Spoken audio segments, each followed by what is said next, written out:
Welcome back students. तो आइए आज हम हिंदी व्याकरण में पढ़ेंगे संज्ञा किसे कहते हैं। क्या पढ़ेंगे? संज्ञा किसे कहते हैं और इसके कितने भेद होते हैं। तो सबसे पहले हम पढ़ेंगे संज्ञा। किसी व्यक्ति, वस्तु, या भाव के नाम को संज्ञा कहते हैं। यानी किसी वस्तु, स्थान, व्यक्ति या भाव के नाम को हम संज्ञा कहते हैं। ठीक है, यहाँ देखिए, किसी वस्तु, स्थान, व्यक्ति या भाव के नाम को हम संज्ञा कहते हैं। संज्ञा के 5 भेद होते हैं। संज्ञा के कितने भेद हैं? एग्जाम में आपको पूछा जाएगा। संज्ञा के कितने भेद हैं? 5 भेद हैं। जातिवाचक, व्यक्तिवाचक, भाववाचक, समूहवाचक, द्रव्यवाचक। कौन कौन? जातिवाचक, व्यक्तिवाचक, भाववाचक, समूहवाचक, द्रव्यवाचक। हम पढ़ेंगे पहला जातिवाचक। स्पष्ट यही बता रहा है, देखिए जात क्या कह रहा है? जातिवाचक। तो जिस संज्ञा से पूरी जात का बोध हो उसे जातिवाचक संज्ञा बोलते हैं। यानी ऐसा नाम, ऐसी संज्ञा जिससे पूरी जात का पता चल जाए, पूरी जात का पता चले, उसे हम जातिवाचक कहते हैं। जैसे हमने कहा गाय, तो गाय का अर्थ क्या है? दुनिया की सारी गाय, पूरा जात को बता रहा है। हमने कहा चौकीदार, चौकीदार दुनिया का पूरा चौकीदार, जातिवाचक है। हमने कहा नदी, नदी पूरी जात का, नदी जातिवाचक। पहाड़ पूरा जातिवाचक हो रहा है।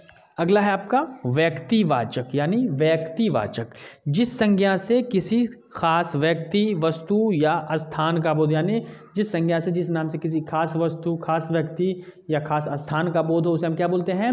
व्यक्तिवाचक। जैसे देख लीजिए गंगा, गंगा नदी भारत में एक खास है। ठीक है। पटना, पटना एक ही है।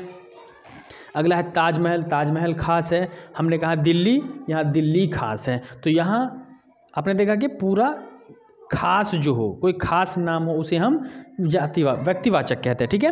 भाववाचक संज्ञा, जिस संज्ञा को हम न देख सके, न छू सके, केवल महसूस करते हैं। यानी ऐसी संज्ञा जिसको न हम तो देखते हो, न छूते हो, केवल महसूस कर सकते हो उसके भाव को, उसे हम क्या बोलते हैं?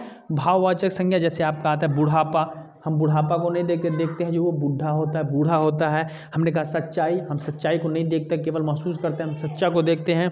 हम सर्दी को नहीं देखते हैं, ईमानदारी को नहीं देखते, गर्मी को नहीं देखते, इन सब चीज़ों को हम महसूस करते हैं। तो क्या बोलेंगे हम?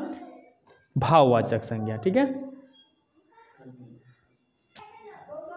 अगला है समूहवाचक संज्ञा। समूह यानी जिस संज्ञा से समूह अथवा दल का बोध हो उसे हम समूहवाचक संज्ञा बोलते हैं। जिससे समूह अथवा दल का बोध, यानी कई चीज़ों का बोध हो जाए। जैसे हमने कहा वर्ग, तो वर्ग में बच्चे बहुत सारे होते हैं, परंतु हम कहते हैं उसे एक नाम वर्ग। हमने कहा सेना, सेना में बहुत सारी फौजी रेजिमेंट होते हैं, जिसे हम कहते हैं सेना, एक नाम दिया। हमने कहा गुच्छा, या चाबी का हो या अंगूर का गुच्छा, हम एक ही गुच्छा मानते हैं। हमने कहा दल, टीम, प्लेयर जो होता है उसे, तो होता है उसमें बहुत सारा, जिसमें बहुत सारी चीज़ें हो उसको एक नाम दिया गया हो, दल अथवा समूह। तो दल अथवा समूह को हम समूहवाचक संज्ञा बोलते हैं। अगला क्या है? द्रव्यवाचक संज्ञा।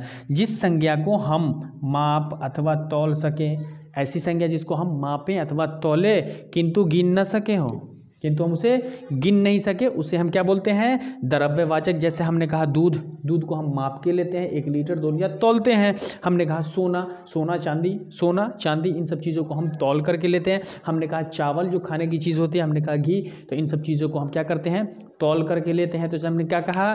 द्रव्यवाचक। तो हमने आपको पढ़ाया संज्ञा। संज्ञा के मुख्यतः 5 भेद हैं: जातिवाचक, व्यक्तिवाचक, द्रव्यवाचक, भाववाचक और समूहवाचक। जातिवाचक जिससे पूरी जात का बोध हो, मैंने कहा कलम, तो पूरा कलम। व्यक्तिवाचक मैंने कहा लिंगलाइजर का कलम, तो खास पता चल गया, मैंने कहा दिल्ली पता चल गया। अगला है आपका द्रव्यवाचक, जिसको हम मापें या तौले किंतु गिन न सके हो। उसके बाद अब हमारा आ जाता है भाववाचक संज्ञा, जिसे हम न देख सके न छू सके, केवल महसूस कर सके। उसके बाद हमारा आता है समूहवाचक संज्ञा, जिससे समूह अथवा दल का बोध हो, उसे हम समूहवाचक कहते हैं। जैसे कि हमने कहा वर्ग, सेना इत्यादि। ठीक है। तो मैं आशा करता हूँ आपको समझ में आया होगा। चैनल को लाइक, सब्सक्राइब और शेयर करें और वीडियो को पूरा देखें। धन्यवाद।